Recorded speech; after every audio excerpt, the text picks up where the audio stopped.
Note how interesting it is that in parallel with this thesis, just today, another out-of-ordinary event happened. This is an Israeli strike near Damascus. Why is it an out-of-the-ordinary event? What is it for? A piece of paper in international law. The fact is that the blow was inflicted on the diplomatic mission and diplomatic representation. The so-called Vienna Convention in International Relations is probably one of the last sacred cows of this whole house of cards from international law. And the fact that Israel has now allowed itself to say, we have our political goals and objectives, and to be honest, we don't give a damn about your papers in international law, is just an argument in the same direction. That is, summing up, let's say, all this observation, what conclusion can be drawn?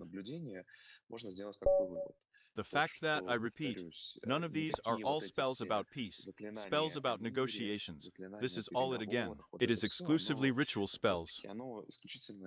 In reality, all structural tectonic plates are moving towards the fact that the flame of the 30 Years' War will only flare up, and a crisis of trust and opportunities for behavior. Well, relatively speaking, right there, just within the framework of the scheme that I described. Imagine what opportunities open up for a variety of participants. You can make, I do not know, 10 gaskets between each other there. That is, it all depends solely on your technical intelligence service without skill. These need to be what they are, not so complicated. And the worst thing is that they are quite cheap. Relatively speaking, it is much more expensive to wage a full-fledged war there, let's say, than relatively speaking, to provoke this or that political action, to which again, it is impossible not to react. But Russia cannot fail to react, it cannot fail to react, and so on. And if it is against another country, then it will not be able not to react, and it will still have to do something. In other words, this is the flare-up of house waves, within the framework of which, of course, the responsibility for the word actually grows. Against this background, unfortunately, it was very sad to see the reaction of the entire Ukrainian political and information spectrum, to put it mildly. Because the second one is for them here instead of jokes on the topic of what and what will you do to us. Unfortunately, now I can only give this advice to all those who are sitting around the topic of special services, in various, let's say, even call centers of these unfortunate people, that just in case, I would recommend describing the will in this context, studying the biographies of Dudayev Basayev, since they are taken as a kind of pattern for behavior. Unfortunately, this is a big problem. And that's why I used the formula sufficient for country B grounds. That is, it does not matter what will be thought there conditionally deeply. It does not matter what the others will think. It is important that country B is confident in its own interpretation. That is, if country B believes that the special services on the part of Q or the customer on the part of her are behind the terrorist attack, she will bash them. And it didn't matter that there were 3 more pads between them. Here is such a long detailed answer to your question, but it was complicated. In any case, the more links there are, the easier and well, the more this necklace falls down. And the easier it is to investigate. But, on the one hand, yes, but the traces of, let's say, this terrorism in the franchise, they, as you have already noticed, well, find a clear contradiction, the lack of political goals. That is, ideological and political. There is a conditional code of this same thing, but, well, we do not accept it. We are people of a civilization there, a normal state. We do not understand what is in the head of this terrorist. Yes, but he must have some kind of code of honor, some kind of ideological one.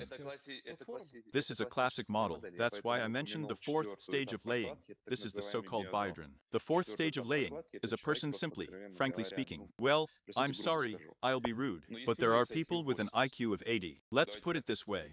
They are there. There are actually 10% of them in the population, so that you understand the scale of the issues, as it were. There is no ideology there. There are proven neurofeedback technologies, NLP, that's all. But they are all worked out on millions, victims of operations on the principle of your Nigerian prince, made you $3 billion. This technology is scalable.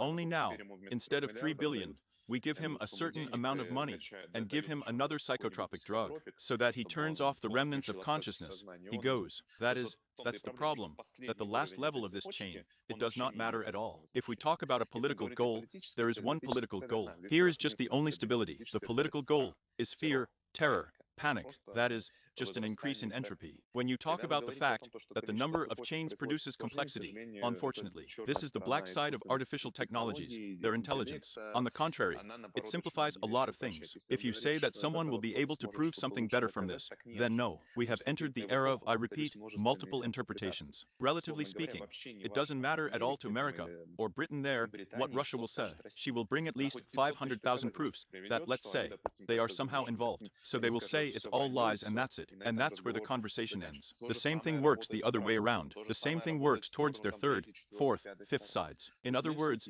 we have entered an era when, in principle, unity of interpretation of an event is impossible. And in this context, all you need is a sufficient reason for you to act. But from the point of view of the ease of organizing such actions, they have also become much easier than language speech.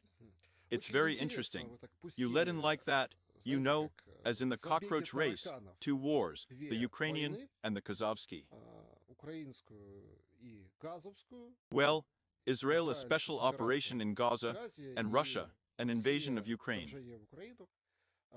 And it feels like that. Well, or there are not cockroaches on the run, but two horses, yes, they are jackey, and periodically look at each other. And right somewhere different analysts find, including on my channel, a certain, well, let's say, mirroring of certain steps. They say, why is it possible? It means that we are two, but these have done so, we will also do about the same. In these, here in these two lines, yes, these two paths of the pool, yes, here they will remain two. No, it will be much more so, but they have a 30-year thesis. I'm sorry to repeat myself again. Here, probably, the truth is in your observation. What is it? The fact that we have entered an era and again when the old rules no longer work, but there are no new rules yet. Therefore, in this kind of stage of chaos, it is logical that the parties, well, try it. That is, they are trying the boundaries. Perhaps they are adapting. In other words, in a sense, this is a big, springboard for creativity. In other words, this is a big springboard for a creative experiment, even of this, let's say, violent kind. And in the future, it will be even more, because there are no rules. In fact, this is still, as it were, not yet fully understood. That's when it really becomes clear that there are really no more rules. That's when it will be much louder all over the world. Let's call it that. But so far, by inertia, a lot of politicians act as if there are some remnants of the old rules. But this is inertia. There is no foundation under them anymore. Tajiks, just such a topic in the Russian Federation after what happened in Crocus City Hall. Somehow, they detained there, well, conditionally, new defendants from a number of performers, organizers. Not the organizers. This is the fourth gasket. Well, I'm sorry for interrupting right away. I'll just make an emphasis, because this last level is just, well, an example of these people. Their behavior, poorly educated, are not able to answer without any of this classical ethical code. Not such fanatics there, you know, who are in the IRA and so on. This is just an example of this network terrorism in the franchise of the third, fourth, fifth order. Just going straight to the answer to the question, I'm sorry, I know what the question will be already at your beginning, about this topic. We will not speculate on it. We will note in it an essential philosophical aspect, that there is a problem of integration, of a large number of migrants. It is connected with what the philosopher Zinoviev called westernization, namely the transition from the Soviet city, the model of the Soviet city, to the Western model of the city. What is the difference between these two models? That you have vertical integration within the Soviet urban model. Well, basically speaking, that is, all the inhabitants of the city are mixed up in one, so to speak, space. Very clear housing regulations, very clear measures, I regret, very clear rules of settlement. Altogether, they are conditionally employed there, at one or another enterprise and so on. It's all subject to this vertical law, but this has its costs. It has a big plus, The migrant problem, for example, in a Soviet city, it is impossible to pull. This is just such an example. The Western model of the city, it is just built on an alternative scheme. It is built on the ghetto model. That is, within the framework of the westernized ghetto model, the appearance is inevitable. In other words, these are clusters where the poor population lives. Most often it mixes along ethnic lines, connects with crime, and forms these Pundovi things. Since the 90s, there have been a huge number of cities in Russia, simply because Russia is richer. In other words, if Ukraine were richer, within the same process, it would face exactly the same problem. There was simply no migration movement to Ukraine, there was only depopulation. And in Russia, specifically speaking in Moscow, in St. Petersburg, but also in a number of large cities, this westernization led to the formation of these very protagents, while the authorities perceived it as a Soviet city by inertia. You basically did not feel the problem, did not see. Well, now after this tragedy, the problem is clearly noticed. It actually has a lot of fairly simple technical solutions. Even the reform that is being proposed within the framework of the Ministry of Internal Affairs now, it is not, some kind of epic over some kind of progress. Conditionally the introduction of a normal system of registry accounting and other things. These elements will be, I think a solution will be found, quite so technical in many ways.